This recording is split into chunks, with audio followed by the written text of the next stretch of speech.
တော်လန်ပြည်သူလူထုကြီးအားလုံးတနင်္ဂနွေနေ့ I wish you well.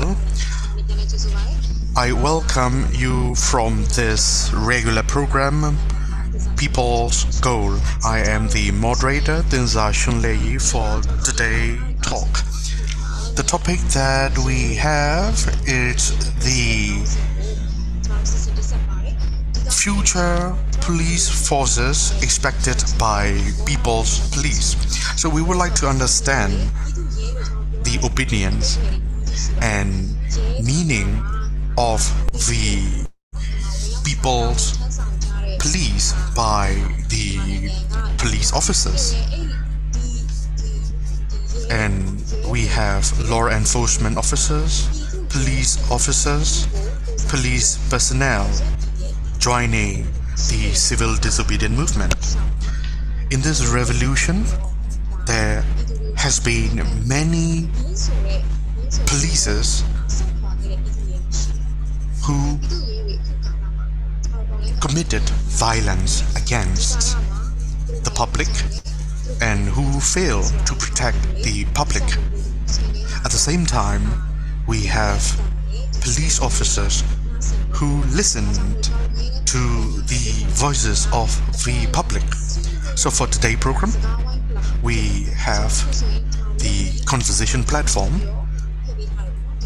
with public and the police officers. And the police in service really need to understand the voices of the public.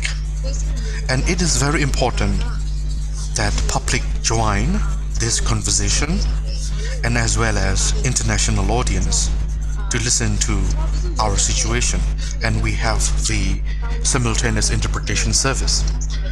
People's police is to serve for the public, but the Myanmar police forces it's used by the military junta. The people's police it's to be a professional institution, but that image is described by its action, and the professional future of the people's police forces has been lost. So we would like to talk about the better future for the professional institution of the people's police forces. So we will discuss through this direction, and I would like to invite everyone to participate in this conversation. And we have guests to have the conversation. Inspector, Police Inspector Niweno, we have CDM Police Inspector Khun and we have CDM Police Inspector Aung. And now I would like to invite Inspector Khun to introduce yourself. I joined the CDM movement while I performed my duty in the anti-trafficking and anti-narcotic task force. What happened back then, just before I joined the CDM movement, was the day that I experienced the incident that the first killing happened. So in Myanmar, we had COVID difficulties, and Myanmar public suffered from all this pandemic implication. Yet, the military dictatorship imposed the coup without realizing all the hardship that the country went on already. And they ignored the people elected representative and government. They took power from the elected government and they brought the country into all the chaotic. I don't want to serve this kind of regime.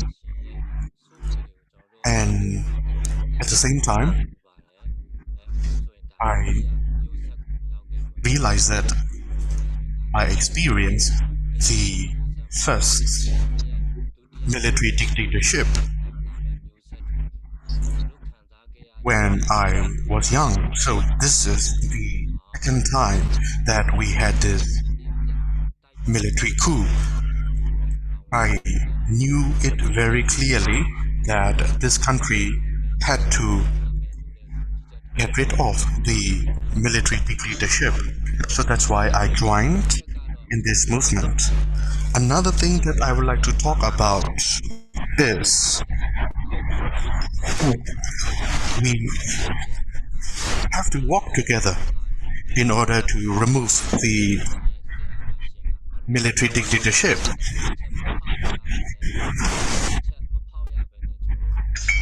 With the collaborations of public and as well as the armed forces.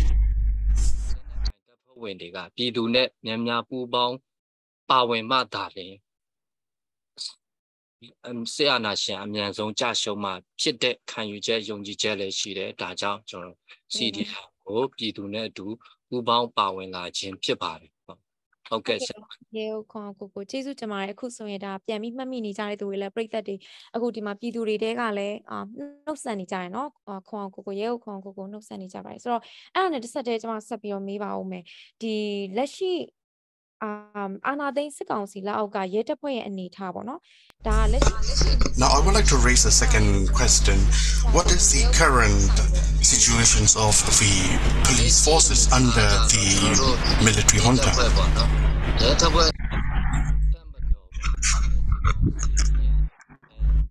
Well, in order to respond this question, the police forces serve as the puppet of the junta in our country. Why I make this particular remark is that based on the dynamic that we experience that we had under the military dictatorship. So the military dictatorship just used the police forces for their own interests and for their own agenda. These forces will be completely distorted and dismantled its own value by the own interest of the military. Military completely monopolized the Myanmar police force. 25ရက်နေ့မှာရဲတပ်မြန်မာနိုင်ငံရဲတပ်ဖွဲ့ဥပဒေကိုပြဋ္ဌာန်းခဲ့တယ်။အဲ့ဒီဥပဒေပုံမှန်3မှာဆိုရင်ပုံမှန်3ဂါကြီးပုံမှန်ခွဲ And we have all this police regulation. And when we looked at the police law and police regulation, the direct control come from the military commander-in-chief. So basically, this is to say that Myanmar police force cannot function independently. And the whole Myanmar police force is under the direct control of the military commander-in-chief. So that it's clearly mentioned in the Article 6 of the police law. And another point is that whenever the police structure is to be made, it can be made only with the blessing of the commander-in-chief. So this is very clear that the police force is completely controlled by the commander-in-chief. But when you look at the country structure, we have president and we have cabinet, but the police force, on the other hand, is completely under the control of the military commander-in-chief. And another thing is that in terms of the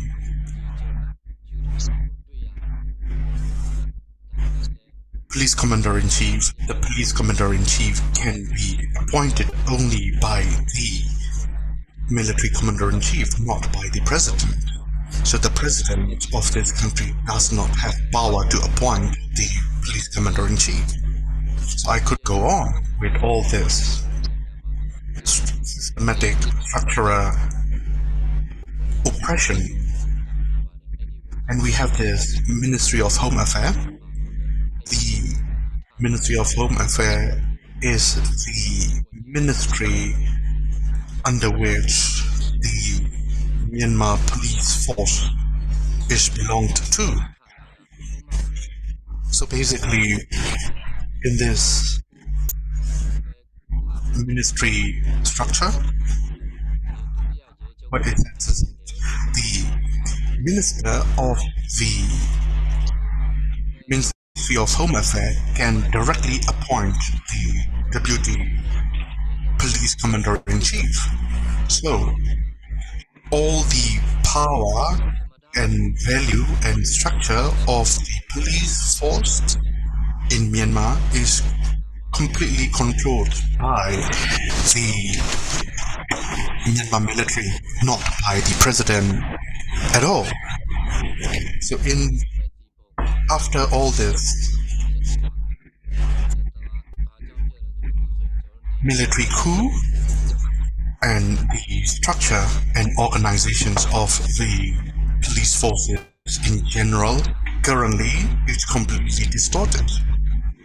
It is very sad to see the damaged and destroyed institution that we have currently due to the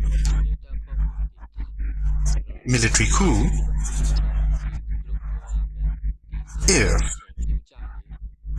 the police personnel, all of them, would join in this revolution, I strongly believe that the value and the professionalism of the Myanmar police force can be saved. Let me ask you some follow-up question. You talked about two main points. One point, what you mentioned is that Myanmar police forces is completely monopolized by the military commander-in-chief. And the second point that you mentioned is that the police force is suffered from the military coup as well. So that 2 points, it's quite an appalling point, I would say. And you also mentioned all sort of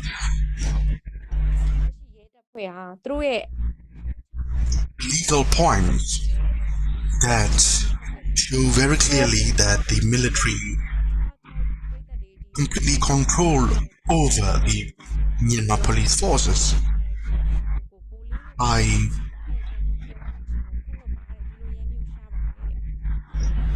also would like to draw your attention that you've got quite a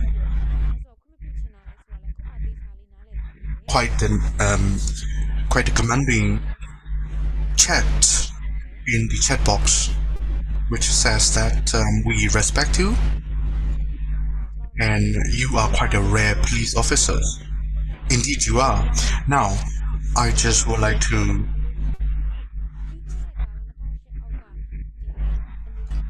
ask you another question. What would be the grievances of the police institution from this military coup.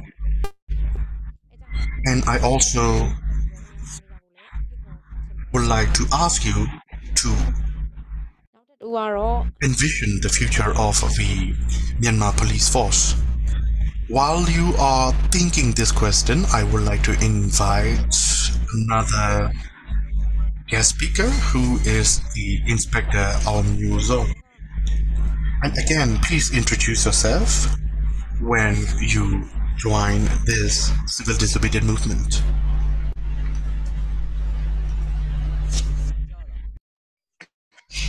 I hope that you can hear me. Yes, please go ahead.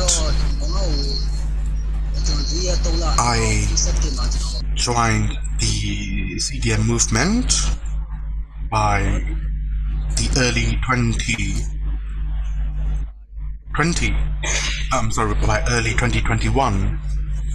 I am not a legal person, but I try to understand all the legal aspect of my job because that is my interest. We have this 2008 constitution before the coup. Whether you like it or whether you don't like it, this is the constitution that you live with. In Aung San Suu Kyi era, constitutional amendment was not successful. So we live under this 2008 constitution anyway. And we have this coup by February 2021, and the vice president made all sort of announcement that the vice president handed over the country power to the military commander-in-chief. Again, in my understanding, it is not just handing over the country power. It was the coup. According to the constitution, the state power cannot be handed over to someone if there is no emergency situation. And the vice president did not have any power whatsoever to hand over the country power to the military commander-in-chief. Anyway, I understood that what happened back then was not constitutional at all. And after all this stage of coup, the public sector started the civil disobedience movement. I heard all this news. And I would like to share my situations as well. Before the coup, I was thinking of vaccination. I was not sure, but I had the impression that I did not like that institution that I serve anymore. But with all this chaotic situation in the country, I became quite determined that I would leave the institution. And another thing that I would like to talk about is my career path at that moment. I was to be promoted just before the coup, and that was the reason that I was not sure about my vaccination just before the coup. But at the same time, the other part of my mind says that I did not want to be part of this institution anymore. But anyway, after the coup, I became very clear that I could not serve the military junta. So that's why I stand on the side of the public. And I also would like to talk about the role of the propaganda. we were being hammered in our head as a police officer that the power can be monopolized by the military.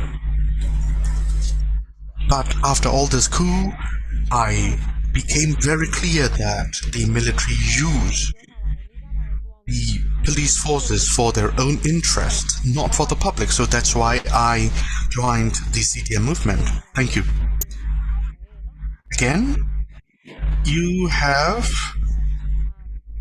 commending message in the chat box saying that people respect you and people understood that it would be very difficult for you to join the CDN movement, and people said that they are happy to hear from this respectful police officer like yourself. Thank you very much.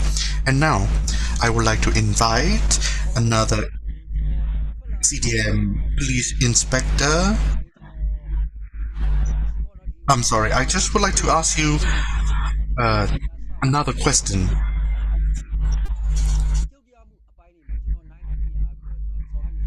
After joining the CDM movement, what kind of activities that you are in? Thank you. Well, due to all the security reasons, I cannot tell everything that what I am doing now, but what I can say to you is that I am together with the public in this revolution. Thank you. Thank you very much to hear from you, and public will be very much appreciated for your action. And now, Komuso, public understand your position and your attitude. I have another question for you as well. The police officer is in charge of the rule of law since you belong to the law enforcement mandate. And previous speaker talked about the military stage, the coup, not only on the country but also on the institution. How they managed to do that, in your opinion? Thank you. Well, in order to respond to your question, we just have to look back all the history. The police force has been in this country for quite a long time, starting from 1938. The British set up the Myanmar police forces.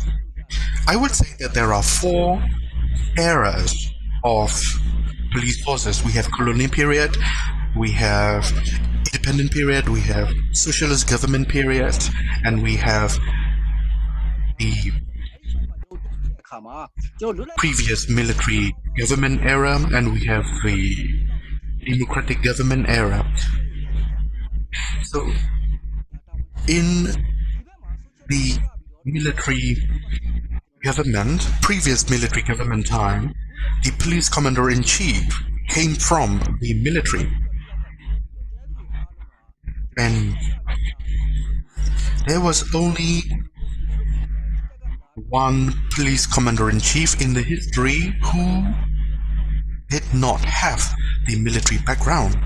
And apart from this one, every police commander-in-chief came from the military background, and they came from the military transfer. And we also have the higher level of the police officers. 80% of them are from the military. They transfer and they transform from military to Myanmar police forces. So basically,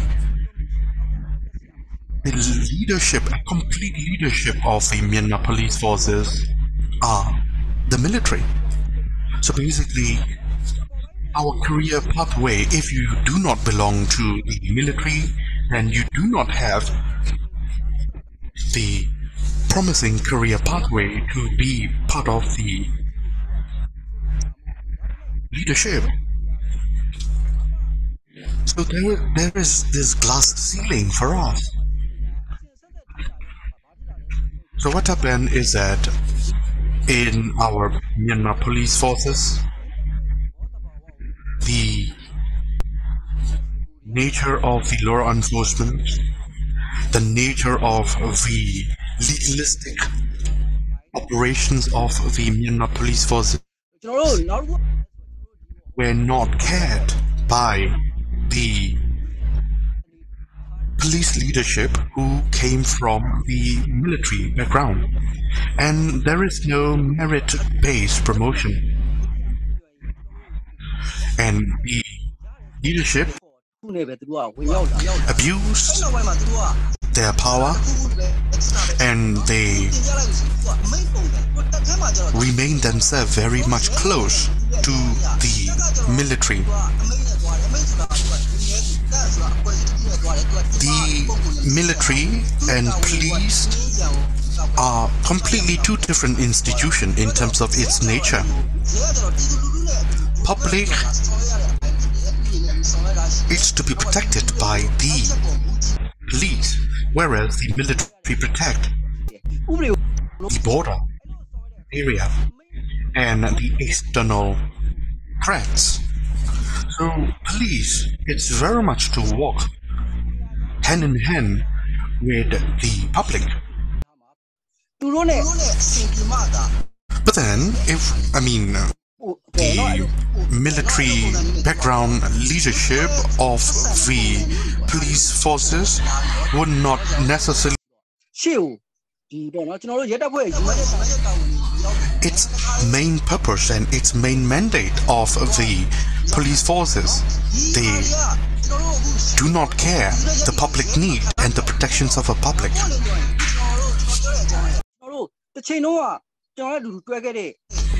Another thing that I want to talk about is that the negative feeling that we have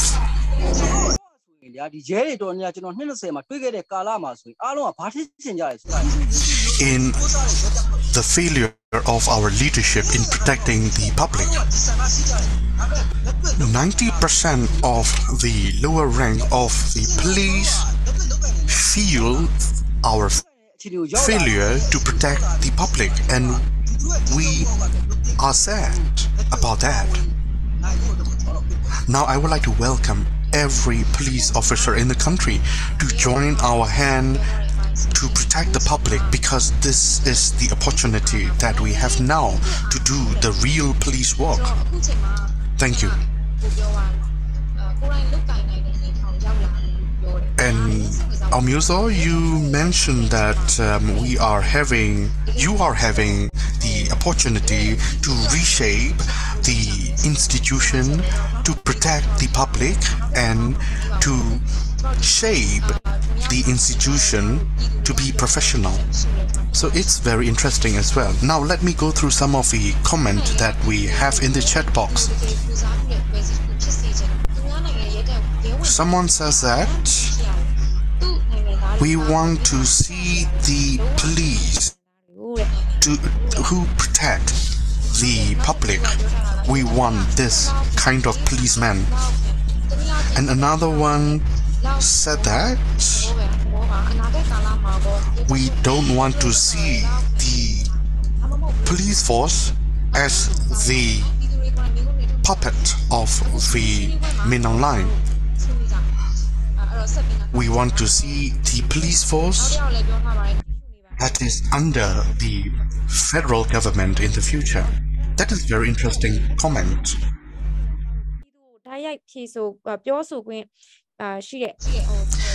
Again, and we will continue our conversation with another guest, and we will have a specific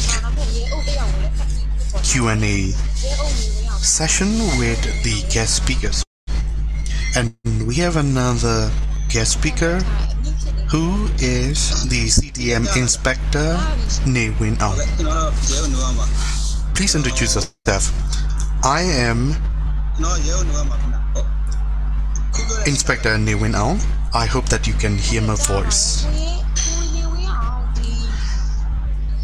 Yes, we can hear you. Newin Aung, you joined the CDM movement. It's been over 2 years that we have in this revolution. Why you joined the CDM? Can you recall your decision to join the CDM and how you are doing these days? Thank you. It was April in 2022 that I joined the civil disobedience movement.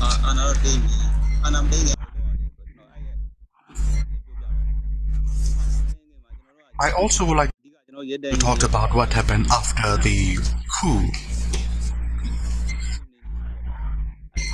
One of the responsibility of the police force is to control the public disorder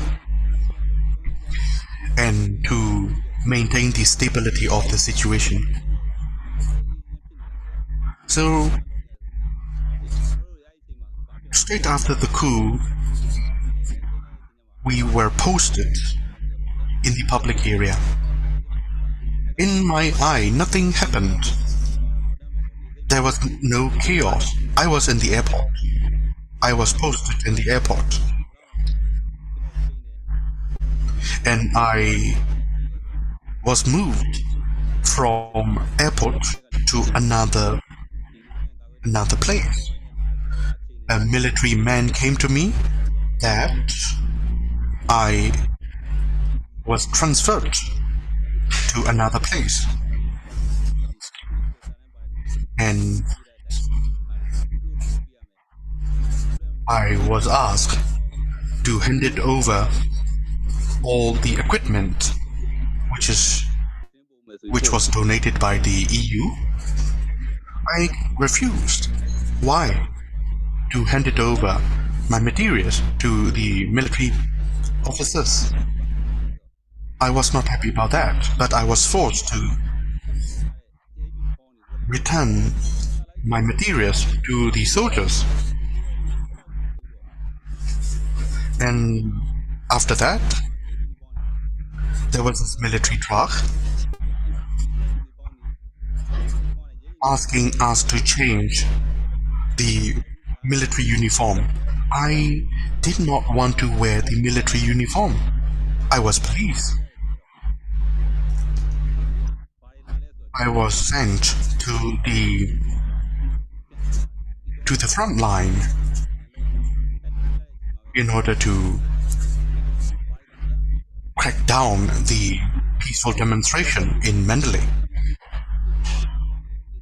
I witnessed the peaceful demonstration in Mandalay, but I was in this crowd. They did not do anything to me. There were no weapons in the public to kill us. But we received order from above to crack this public down. I felt so sad. I cried. I had to beat them up. I was not sure about what the CDM was at that time. I wanted to be a police. I was from a village. It was very difficult life in the village. There was nothing to be done as my career. I thought that I would want to be a policeman up until my retirement. But when I was posted in this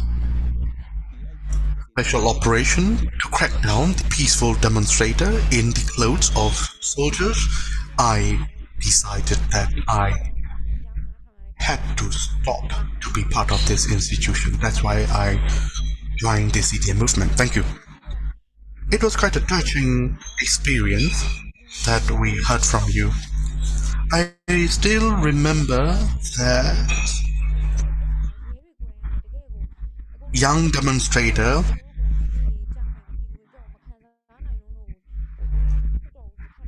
kneel down before the police in the peaceful demonstration, begging to return the people power back to the public. So it was quite a touching scenes that I remember at that time. And I also understand that you were forced by the military to commit all sort of brutal cracking down to the innocent civilian. And if you fail to beat or to crack the peaceful demonstrator down, you would be called with all sort of names, with all sort of nasty words by the soldiers, by the military. I do think that the real bravery is to leave what is not fair and join what is the righteousness. Thank you very much. And I also would like to ask you another question. The police forces is used by the interest of the military.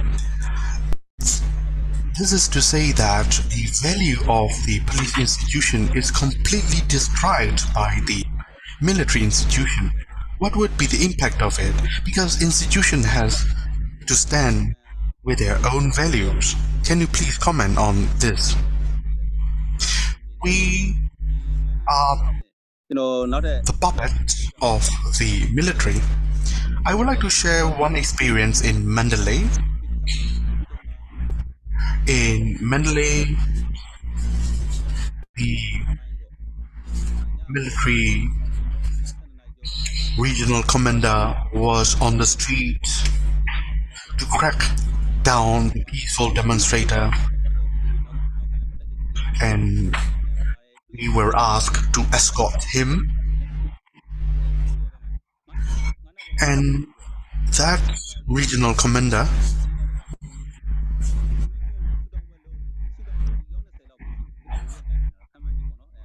himself patrol on the street of Mandalay at midnight, and we came across with a group of innocent civilians who were having the candlelight praying services on the street, but that troop shot them all. It was quite scary. And this soldier treated us, the policemen, as their slaves.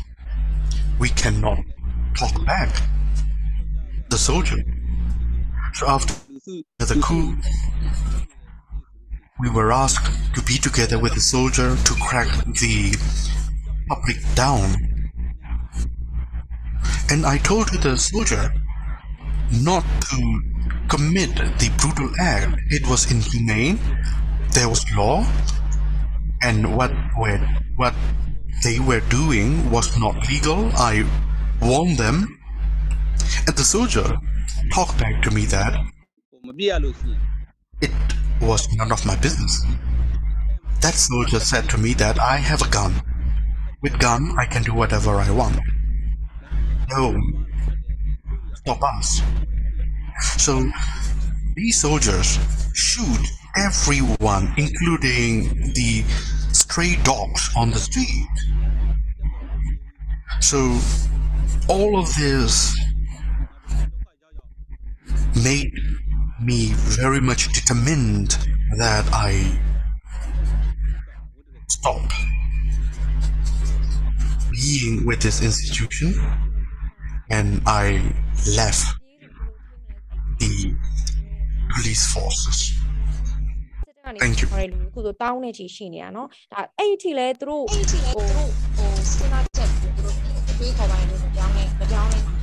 Well, the thing is that we have quite a lot of police personnel, military personnel joining in the civil disobedience movement due to all these brutalities. And I also would like to read some of the comments in the chat box. In the peaceful demonstration, public shout out that you are our police, you are our police. How would you feel with this chanting by the massive of public on the street? Well, when I was shouted out by the public that you are our police, you are our police, I almost cried. I knew that they want us to be, the public want us to be with them, but I could not do anything at that moment, and I felt so sad for my children. Well, to be honest, I had to think of my family support if I leave the police institution, but at the same time, I knew that what I was doing then was not the right action. But if I would leave the police forces, how would I survive? I could not decide. But whenever public shout out loud that you are my police, you are my police, I almost cried. I was so touched. Thank you. Well, I understand you, Aung. The leadership of the police force, it's almost like a thug, a gang of thugs. I do not think that they will change their attitude. They completely neglected the feeling, situation and attitudes of the lower rank of the police officers. I also would like to say to the public that there are policemen and policewomen who stand together with the public. Now, I just would like to have a second round of conversation. We will talk about the future. Now, Inspector Khun, you mentioned already about the future that you expected, how it should be. In Guyana, we have this Guyana police department set up by the police, and they take care of the law enforcement at that local area. Considering all of this, what would be the police force in the future that you want to shape and it should be? Now the floor is yours. As you have discussed, in the Spring Revolution, there are many CDM police officers, in thousands of them. They have joined the people's side, and the model for us is the Karenni State Police Force. That in this revolution, they can be considered as the front line of the revolution. This is the first revolution as well, and that so something that we need to think is that as well, and that it is also depends on their skills and activities, and that they also have great skills as well, and that they also follow the guidance as well, and that And that in this you know, the people, that for the people to gain the people trust, and also to be able to feel it is also important. That you know, in this among the CDM police officers who are joining the working with the national unity government, we also have established a police force as well. And that in some of the territories, we also have a township level police force, and we also have district police force to provide the support and service to the people. And we are also working on providing police service, policing, as well as on the rule of law as well. This is where we start from. We are starting a new page. We are starting a new. We don't want that old version of the police force. The police force that we don't like, that we didn't want, has been left behind on the 1st of February. Now we are moving forward with a new police force, and that we cannot go alone. We cannot work on it alone, and that we need the support of the people. We need the collaboration of people. This way, we can achieve a police force that we want, and the people want as well. That to form a police force, that the kind of police force that we want is that the different states and region, we'll have a federal system. The federal will have that. We all know that there will be a federal democracy system. We believe in it, and we trust it, that in the federal, the way it is run in the federal system, and that so we will also be that there will be state police commissioner, there will be state head of police, and they will have independence and freedom and a mandate to carry out as well. That we don't want us to have very much centralized control. That what we want is that you know, that most of the often, and that you know, that there are things, of course, the federal government will have to provide that will be implemented by the federal government. But what we want is that there is more freedom, that when we practice the federalism, there is equality, very clear lines of reputation of responsibilities and mandate, so that that the police force is entirely independent. The federal police system, which is entirely independent and free of influence of any individual or any system, not just the top senior police officer, all the members of the police force shall have equal rights and opportunities of advancement, as well as on the responsibility as well. And we want the kind of police force to be established as well. And that we want all that it's not that the police members of the foreign member police force are not, it's not that they are lacking capacity, that they often be under control by the controlled by the senior officials. Often we use the expression that don't do anything, don't lose your position. So although they have capacity, they will not use their capacity anymore, because if you don't do anything, don't get to do anything, don't get complicated, don't lose your job. So that's how people have been stay without making any extra efforts, anything beyond what they are being asked to, until they retire. We need to change the kind of mindset, the kind of mentality. Once you become a police officer, every police needs to be trained. You do have the skills and need to be capable. As a, we need to develop these skills systematically. In providing policing and the law enforcement, it is important for the police force to work with the people, either the people or the government, or that if that there could be those who perpetrate crimes. In that case, it doesn't matter whoever commits the crime, that we should take action against the suspect in a fair way, with impartiality and without any bias or that nepotism, to ensure justice is served effectively. That's the kind of police force that we are looking for towards in the future as well. In the past, you know, also that the people may have a certain strong feelings against the military. But however, after the coup, and people have although you know the people didn't have a strong feelings against the police, but now after the coup, the way the military have deployed the police forces, people hate that. People hate to see even the police uniform, and that is something that we need to do to build the trust of the people. We need our police force, the new police force that we established. Now we have a opportunity to build it into a force that people trust, that people rely on, and people have a faith in. Another important part is we need our police force to be a professional, dignified police force.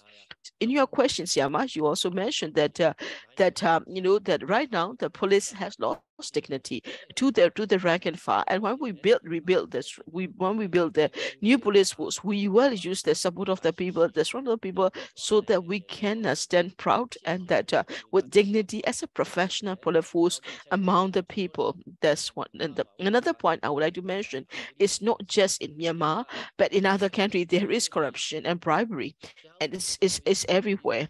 But when we do law enforcement, when we do public support, public service, it is important that all the future police members of the police force of the Myanmar will need to stay away from corruption and bribery. They will need to be able to work with that, stay away from that corruption and bribery. And then that we also have standards and values for the Myanmar police force. It is important that these standards and values should not remain on paper in a book, but also that to do that as well, and that it is important that sometimes the crimes happen, and the crimes happen in a way that that it is also important. There were a lot of crimes that remain unsolved in the military. They were under the control of the military. It is important that our police force use our capacity and abilities to solve those cold cases, those crimes, to be able to solve the crimes and to be able to bring justice and to bring bring justice and to be able to punish the perpetrators. We also, in Myanmar, there is another important problem in Myanmar, which is the drug issue or the narcotics. The substance abuse and the drug trafficking is an issue that is coming from Myanmar and is reaching out to many other countries around the world. And that I think it is important that police will do whatever we can to tackle the drug problem. As we may not be able to eliminate the drug problem immediately, but we will need to reduce the problem, the drug crisis, into something into smaller. It is important to set standards and values in that as well, and it will be important for us to work on as well. So these are the points what I would like to share about the future of the Myanmar police force. Thank you for sharing. And it is incredible listen to that police officer Aung and listening to what kind of a police force that he wants to see, the standard, the values, as well as on the political system as well. That in the past, military has attempted the coup, and with the coup, since the coup back in the 60s, military has taken control of the police force. Then the police force was treated as part of the military. Now that we have as police officers here present here, and that who are trying to change for the better of the police force, for the future that they believe in, since the police officers are are doing that, and then why can't our people can do that as well?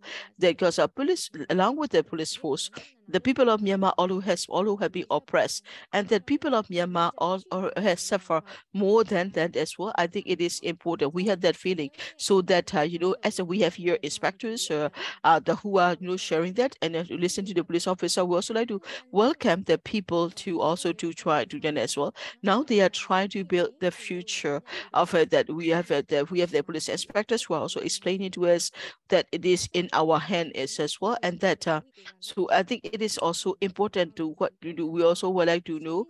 We also like to comment after listening to our police inspectors that what kind of police force you are looking for. What are the characteristics of the future police force? Can you also share that in the comments if you are in the Zoom and listening to us directly on the Zoom, and that so that people are saying that this is the kind of police officer we respect. So it has been incredible. We are also receiving a lot of questions.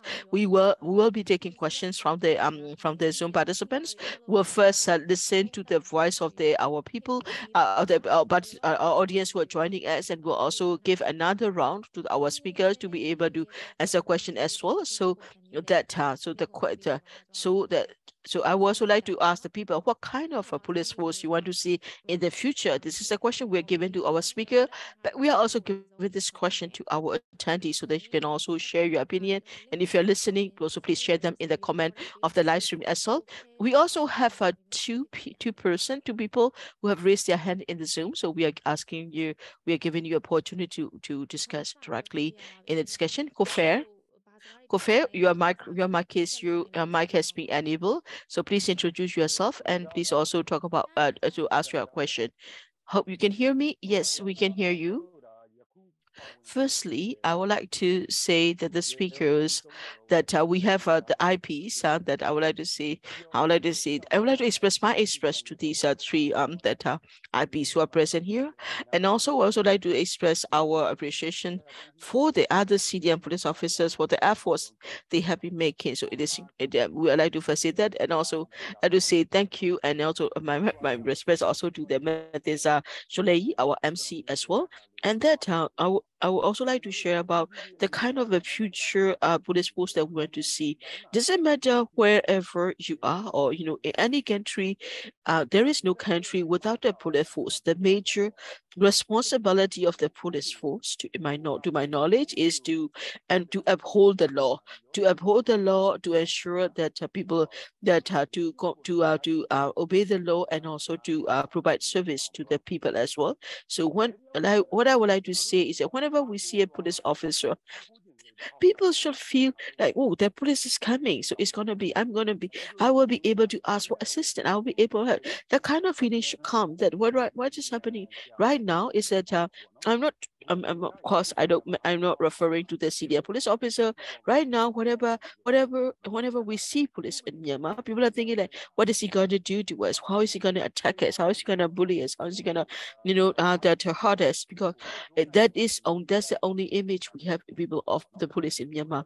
And that it is also important that in upholding the law, police need to ensure that the law treats people equally. Once that the provisions are made into a law, adapted into a law, it is also important to enforce the law, and we call them the police law enforcement. But it is also important for the police to have the ability to criticize whether the laws are just or not, because the laws are important, but the laws that they are upholding needs to be fair and needs to reflect the rights of the people as well. As a normal person, as a citizen, when we see a person who is bullying the other, and like say that we want to stand by we want to support the weak as well. In the same way, I think it is important that police cannot stay outside, because it is important the police to ensure to uphold the law, to enforce the law. They need to stand by the truth. They need to stand by the right or the demand. So there are a lot that I want to share, but this is I would like to focus on. So that I think thank you, Kofe, for your contribution.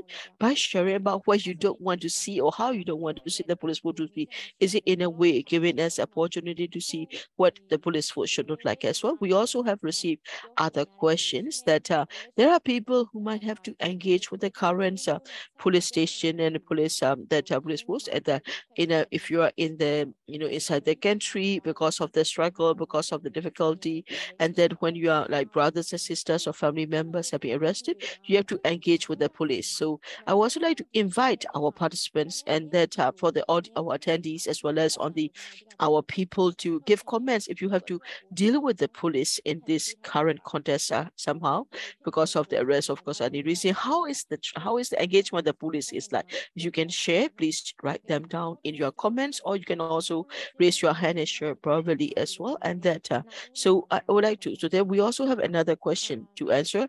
What kind of police force do you want to see in Myanmar? Oh, we also have Khun who has raised his hand as well. There was somebody who raised the hand. Khun, do you want to speak?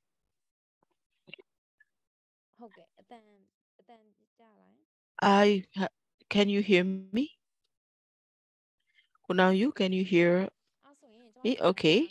In that case, there could be some technical difficulty, so that I will also be inviting you to join and speak. I will also like be reading some comments.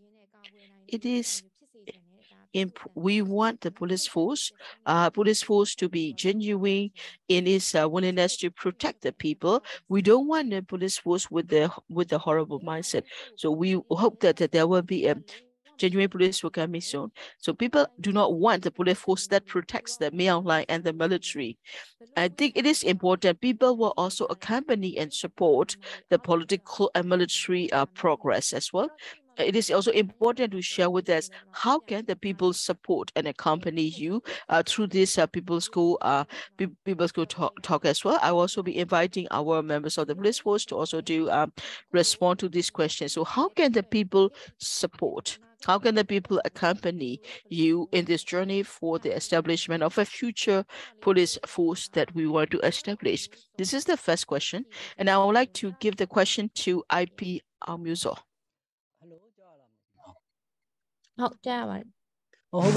I hope that you can hear me well. Before answering this particular question, I would like to talk about that people hate us throughout the whole history. They are not wrong. They were not wrong. I could understand their feeling. But the thing is that in the past, we abuse the law in our police work. The main job of the police is to make sure laws and orders are there to combat the crime, narcotics, and everything. But then again, we conducted other operation that has nothing to do with the policing in nature in general.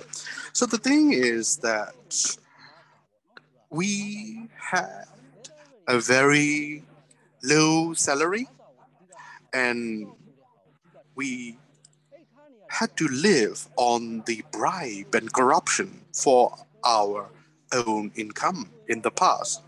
So as a consequences of all of this, I also would like to share my situation before I joined the CDM. I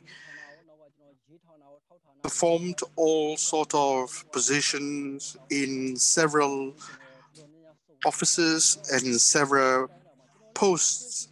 So the thing is that in my career path, I met with leadership, I met with my subordinate, I met with my superiors, I met with my colleagues.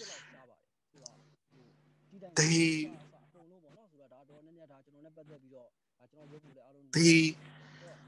did all sort of corruption conduct. For me, I try to be the right one. I try to be innocent.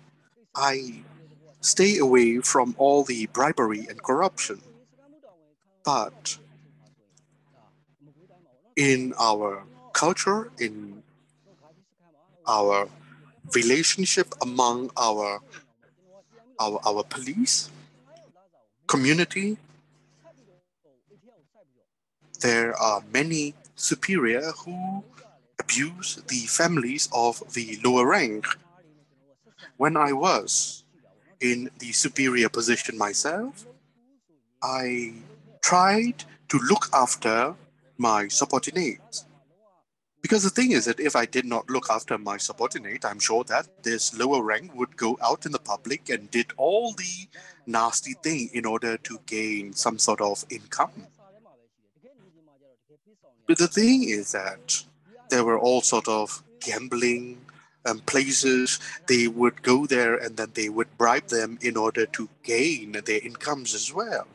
I could not let my subordinate affiliated with all sort of this sort of nasty incomes. So I try to look after them.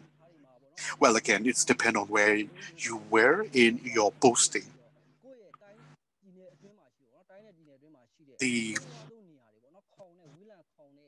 lower rank would be transferred to the very difficult place if they did not serve the superior for their own interest. So as a consequence of all of this, the police officers and police personnel were not care for the public interest anymore, but for their own interest and for their superior interest. The job of the police is to investigate the reports. The police investigators did not try to find out what the truth on the ground, there was a reason that they did not perform their job. If there would be the wrong complaint, if there would be allegation, if that allegations or report was found out that it had no proper ground, then we will not open the file for the complaint. So it was the normal job to be done. So what happened is that the police investigator tried to set up a case in order to move the report as a complaint and to be at the court for their income purpose. So it was completely contrary from their own mandate. So what happened is that if there would be an allegation, if there would be no proper ground to proceed, then it is the police to say that the report cannot be opened. But then again, in order to get more money, then they would accept it. And if the police even knew that there was no proper ground for the report or for the allegation, they would still proceed this case as an open case. So as a consequences of all of this, public hate us. All of these practices are to be fixed. We are to follow the rule of law. The law itself, the system itself, is not bad. The people, the officer who enforced them was not proper. So that's why we have to do according to the genuine meaning of a law and genuine meaning of a system. I think it is very important that the public make the police hold accountable in the future as well. And we also need feedback and outsider opinions to tell what we did was not wrong. So public in the future would need to cooperate in our true police job. The police in return has to do the proper systematic job as well. And another thing that I would like to talk about is in our country, the public would not want to cooperate with the police. The public might know the valuable information to reveal the truth, but the public would want to stay away from the police and they say nothing about the case. And since the police would not have any meaningful information, the police job was not very effective. So the public really need to cooperate and share the truth information with the police so that the police would be able to do the proper job. And another thing that I would like to talk about is to expose with the community police work. We are not perfect for sure. And there are many public members who know the law, who know our job more than we would do. So we need to have a sharing community. And another thing that I would like to talk about is the collaborations and cooperation among various stakeholders. We have NUG, we have the member of justice, judiciary sector, and all of these sectors need to work together in order to shape the future of the police institution. Thank you. Musa, we have many comments in the chat box. Some of the audience support you, and some of the audience comment your opinions as well. Someone says that yes, public would really need to work together with the police in sharing information in the future. And one says that when people share information to the public, with the police has to take this piece of information in order to reveal the truth rather than giving more trouble to the member of a police by sharing this information. And one said in the chat box that if the future police institution would be the corrupt one, the rule of law would not be there, the true meaning of the law would not be implemented, and one audience does not agree with you that the system that we have is not good. The system that we had is not good, and the police institution live with the bad system that is to be fixed. And we have a particular question in the chat box as well. So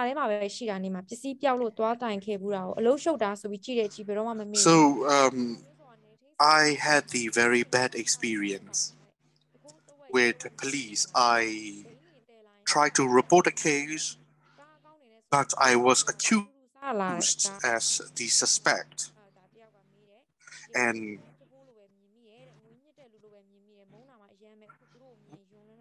is it the practice that the police normally cooperate with the bar to give more trouble to the member of the police? Is that the practice that the police normally do?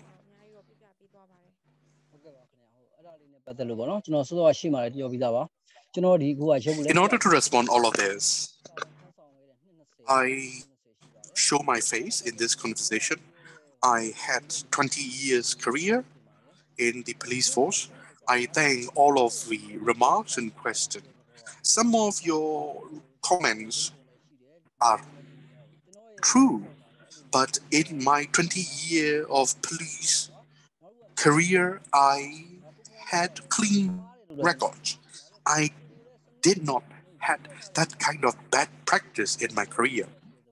Now, talking about if we live with the bad systems or good system, well, the system itself is not necessarily bad, but the implementer of the system was the bad implementer. So what happened is that we took order from the superior distorted the good system that we have. Well, we have law, we have protocol, and we have procedures. They themselves are good. But the enforcement of all of this by the corrupted leadership is the problem. And I also mentioned that the police force has never been fulfilled its nature and its natural responsibility and obligation. I mentioned it already. I was in training school. I was in police academy as a student as well as a superior there. So some of my students might be in this conversation watching us. So I dare to say that you knew who I was. And I can proudly say that I had clean records. Thank you. And now I just would like to read out another question in the chat box.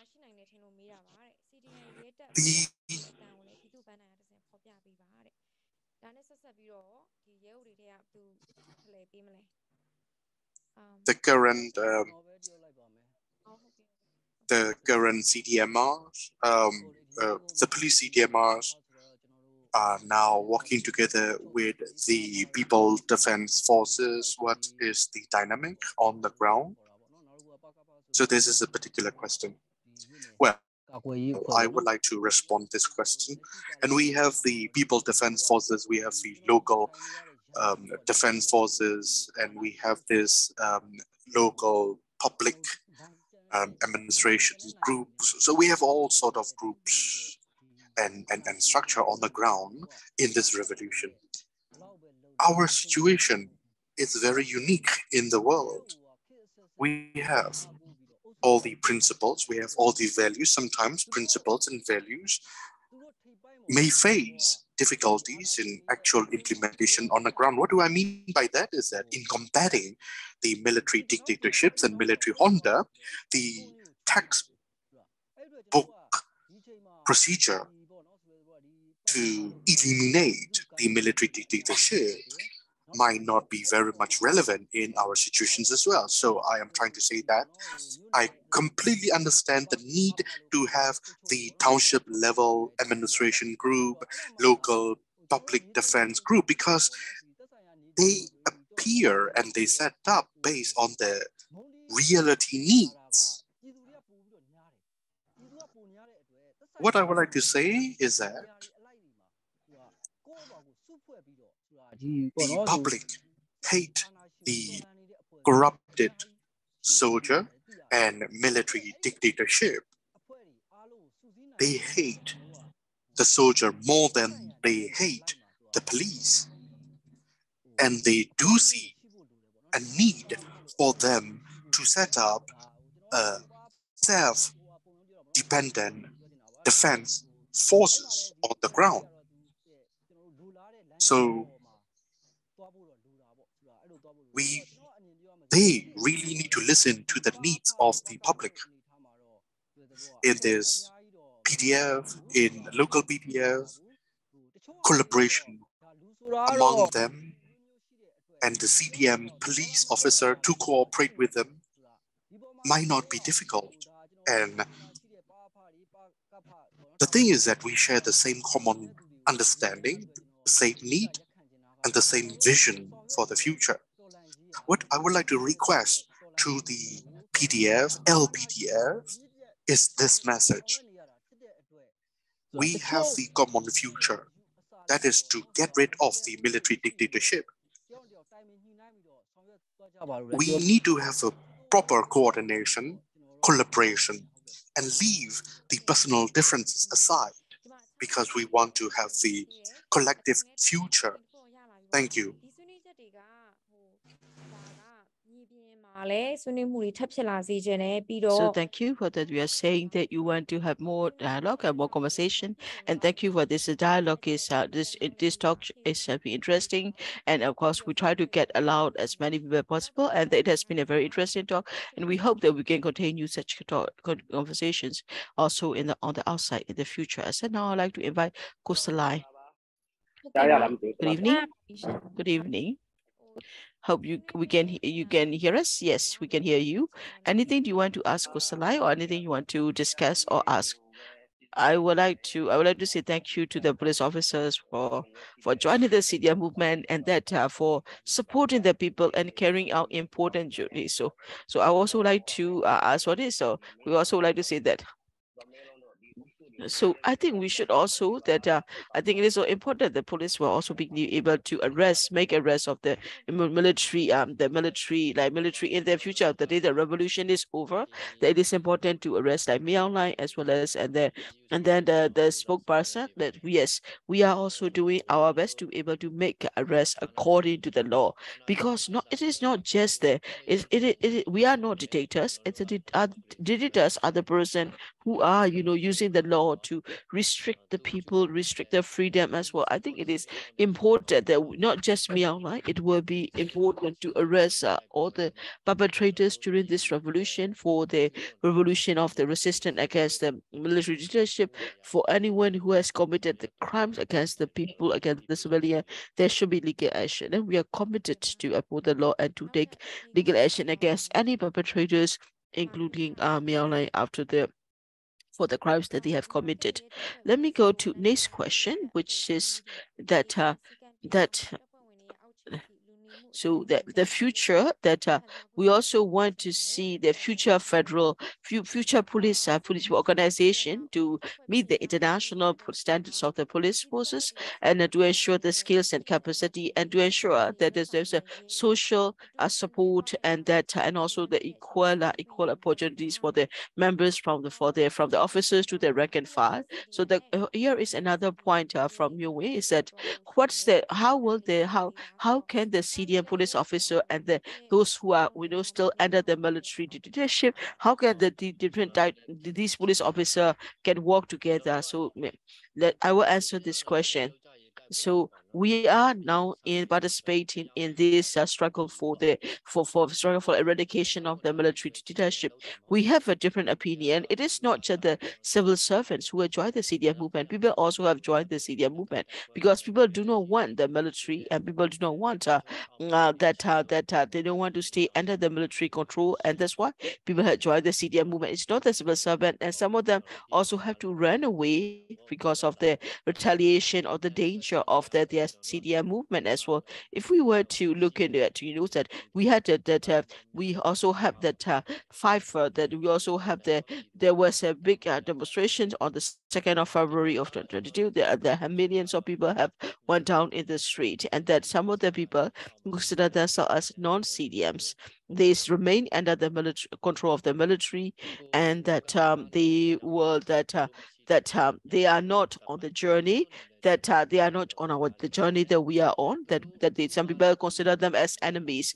But we are law enforcement officers. An individual has the right to decide, and he has to choose. That's the basic rights of everybody has the right to choose, and they also have an option to choose from. And that it is important that while we are, all of you are participating in this revolution for the eradication of military, and it is their decision. We cannot consider them as enemies, because it is their decision. It is the decision they make, and that if we were to but we can also take, what kind of action can we take? Because if we don't consider them as enemy, then we'll have many enemies. It is important to take action and see that there are those who are targeting our revolutionary forces, arresting them, killing them. Then these people should not remain unpunished. They should be that we should need to make sure that the people will need to collaborate to ensure these people will not go free.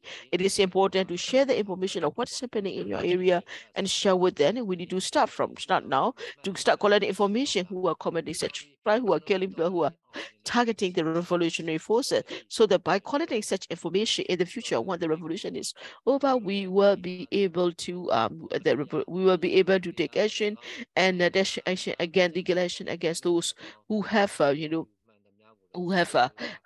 made arbitrary arrests, or that unlawful punishment, or that targeted those who support the revolution. And this is something we can do only with the support of the people. So it is important to tell the people that it is important that either you are the CDM or the non-CDM. It is important to able to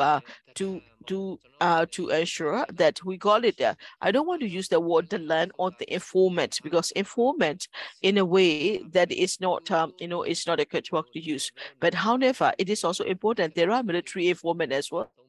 And it is important we need to tell them that we need the more that if the informants who are working them, I don't want to call them the land in the Burmese word, they are collaborators of the military, and we need to call them as not informant, as rather than the we say informants, that those who are collaborators, who are giving information to the military, and that's how we should use it, rather than as an informant. So military collaborator, hunter collaborator, we need to identify them, those those who have acted beyond the law, above the law, beyond the law, will need to take a legal action against them.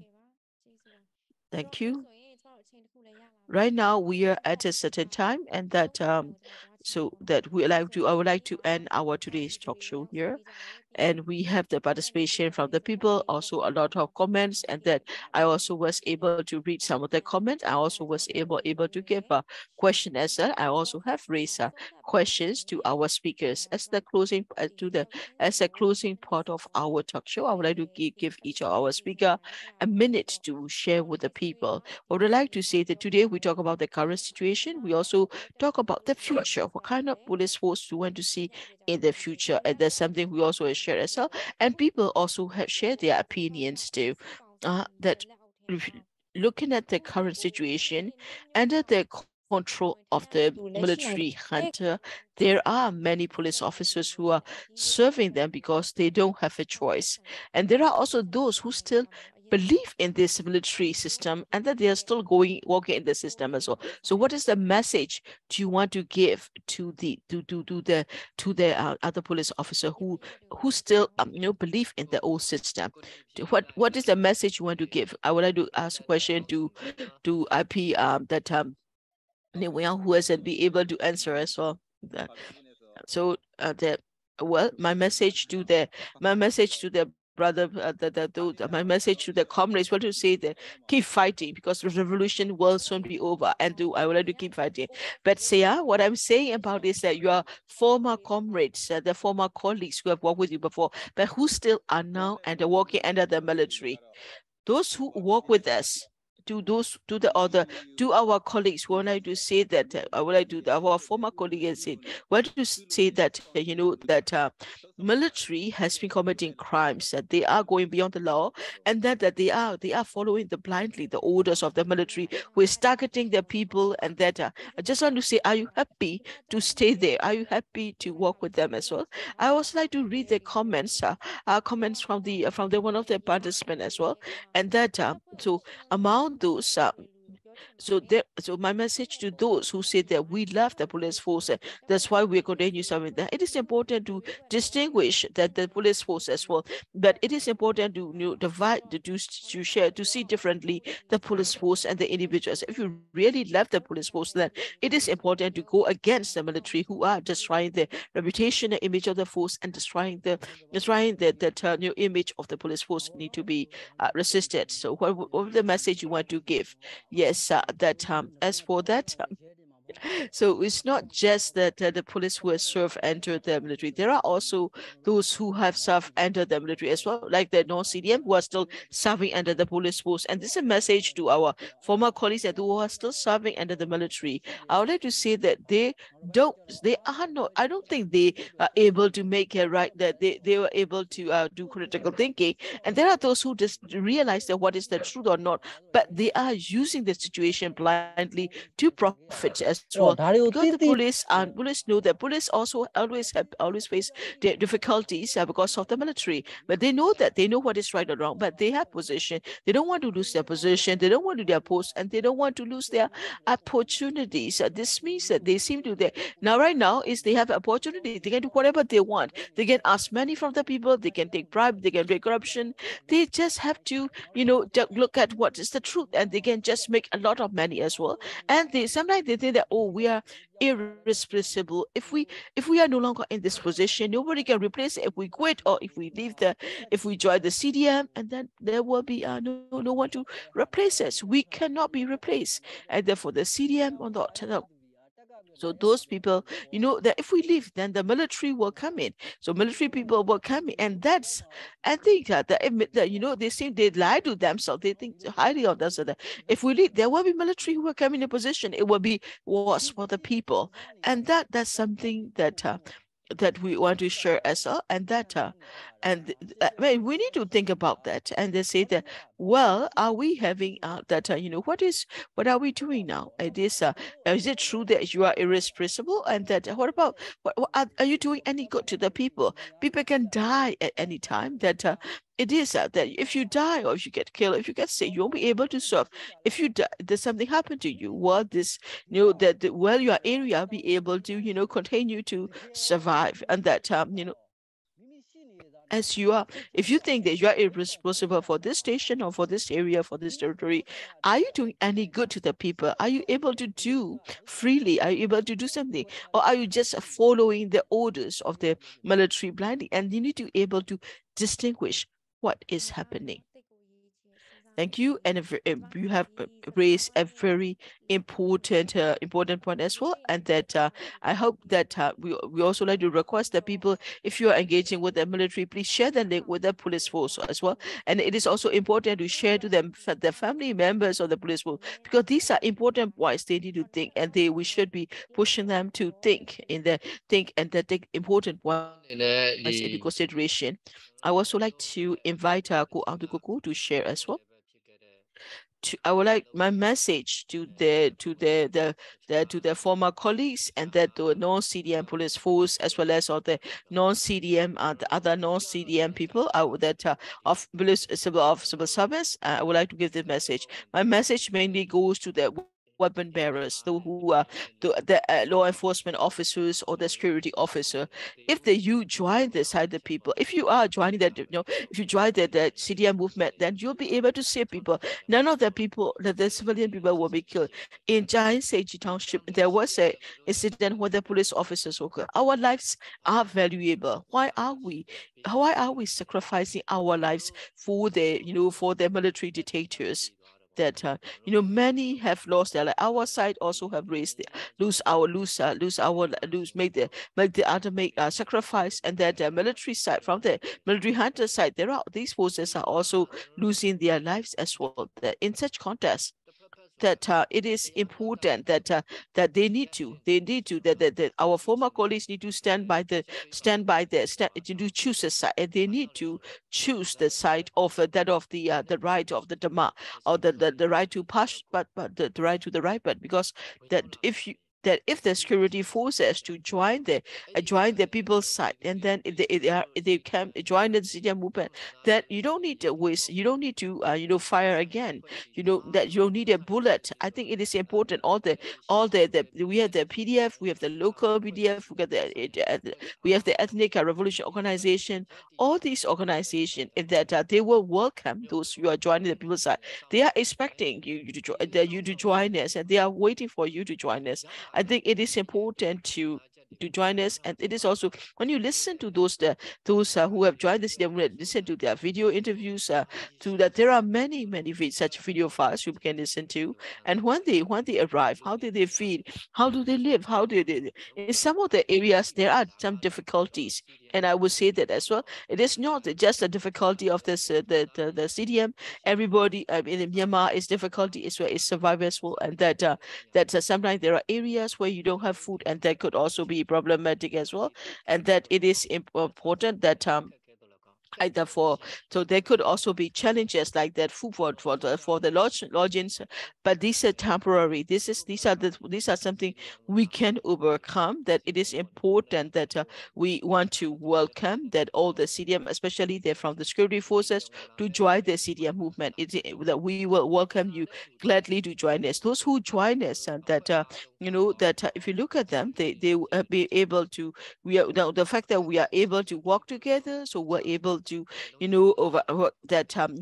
even for the security, or that we'll be able to do that safely as well. We'll be able to provide the security. We'll be able to help them as well. So it is important that we also, that the CDM must also receive the rewards as well, cash rewards.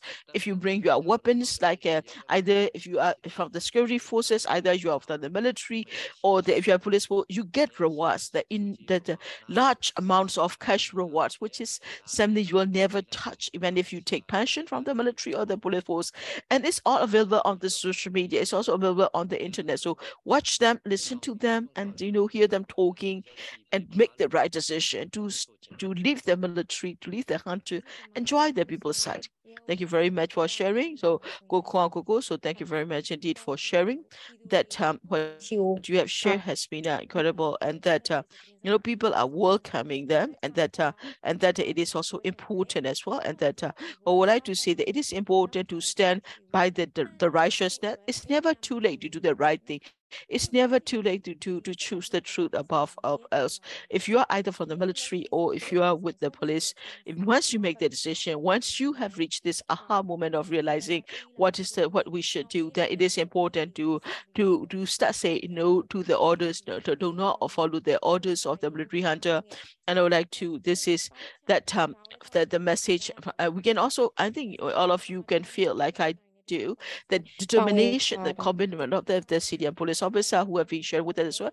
I do thank three of our Inspector Aung, Inspector Khun, and Inspector Aung for participating in today's discussion and talking about it. I would also like to say thank you to our attendees and those our audience who have been watching us from that as well. I would like to end today that I would like to end today's talk show is that it is important. We are trying to participate.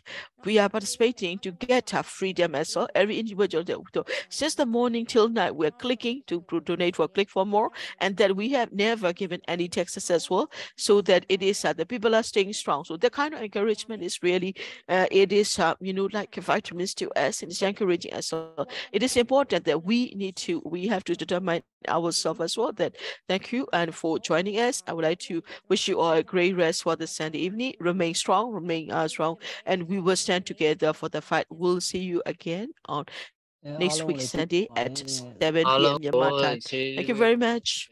Thank you for giving us the time, and also thank you for joining us and that watching us on the live stream. Thank you very much. We hope that we will also have another opportunity to talk and discuss as well.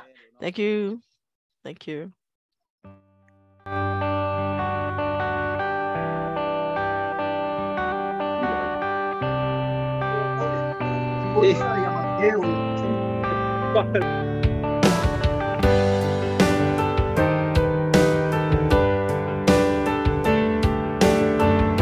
Video Hey,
But not တွေ့ကိုရပြည်သူကိုမပြတ်ပါနဲ့